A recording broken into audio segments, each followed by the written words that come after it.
एकच मिशन मराठा आरक्षण मराठा असं म्हणत मराठा आरक्षणासाठी 100 वेळा जेलमध्ये जायला तयार असल्याचं ऋषिकेश बेदरे यांनी पत्रकार परिषदेत सांगितले। पाहूयात ते नेमके काय म्हणतायत। असे मला अडकले तसे जालन्यातील काही बांधवांना देखील अडकले आहे। दगडफेक आम्ही केली नाही, पण आमच्या आई बहिणीवर झालेला लाठीचार्ज पाहून बचावासाठी हे घडले आहे। ते कोर्टात सिद्ध होईल। न्याय प्रक्रिया या गोष्टी आहेत, म्हणून मी शांत आहे। माझी भूमिका पत्रकार बांधवांना सांगण्यापासून मला थांबवले हे मी आता सहन करणार नाही।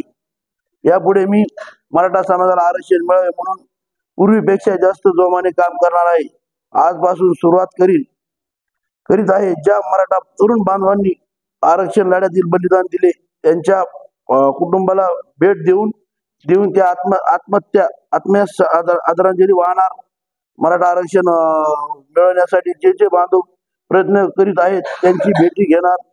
ज्यांनी साखर उपोषण केले, अमर उपोषण केले त्यांची मी भेटी घेणार। ज्यांच्यावर मराठा आरक्षणासाठी गुन्हे दाखल झाले ते गुन्हे मागे घेण्यासाठी आवाज उठवणार। पुन्हा सांगतो मी गुन्हेगार नाही। मी समाजासाठी 100दा जेलमध्ये जायला तयार आहे व मरायला तयार आहे। आपलाच ऋषिकेश बेदरे पाटील। मी वाचून दाखवतो। एकच मिशन मराठवाड्याला कुणबीमधून सरसकट आरक्षण। जय जाऊ सर्वांना। मराठा आरक्षण मिळवण्यासाठी 100दा जेलला जायला ऋषिकेश बेदरे तयार आहे। जेल काय मृत्यूलाही तयार आहे। समाजासाठी जिजाऊसाठी 2004चे पुण्यातील भांडारकर प्रकरणातील देखील हा ऋषिकेश बेदरे होता। संभाजी राजे आझाद मैदानावर उपोषणाला बसले होते तेव्हा मी उपोषणाला त्या ठिकाणी संभाजी राजे बसलो होतो।